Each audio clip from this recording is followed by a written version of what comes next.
free speech online is lost thanks to this battle between the billionaire and big tech. Well, let me bring in someone now who knows far more about social media and how Twitter works than anyone else, the rapper, author and podcast host Zuby.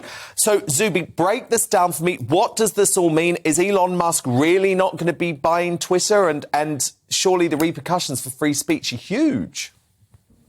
Hey, Dan. Well, I'm not exactly sure how this is all going to play out. It looks like Twitter have shifted from not wanting Elon Musk to buy the company to trying to use legal means to force him to do so.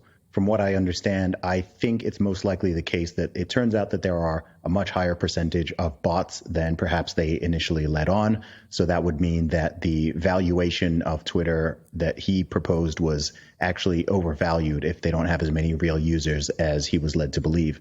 That's what my gut tells me. I don't know all of the ins and outs, and I don't know how this is going to play out.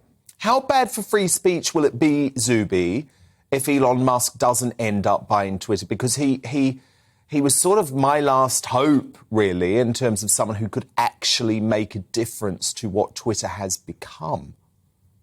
Well, I think, first of all, Twitter is not the arbiter of free speech as a concept. And I'd be very hesitant for any of us to put all of our faith and hope on one man to save Twitter, let alone to save the concept of free speech.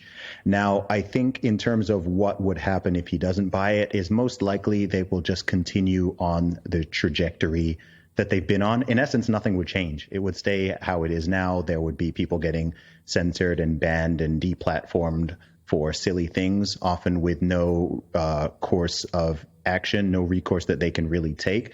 So I think that would continue. There might be some users who leave the platform or abandon it. But really, I think it would be business as usual. Whereas if he were to buy it, I do think that there would be less pressure on people to play into certain narratives. And I think that some of the people who have previously been banned or suspended would potentially get their accounts back.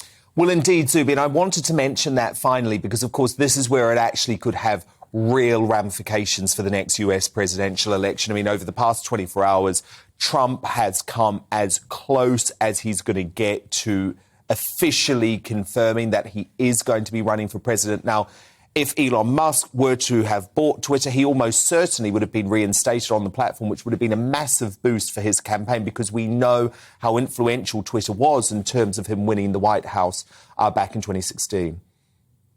Yeah, well, I think Trump himself over the past couple months, I think he himself put out a statement saying that even if Elon Musk does buy Twitter, that he wouldn't return to it. I think, of course, he's got his own platform, Truth Social. And yes. I don't know. We're dealing with men who are not exactly the most predictable, whether you're talking about Trump or you're talking about Elon Musk. So that's for sure. I don't know either of them personally, so I don't know what they're up to.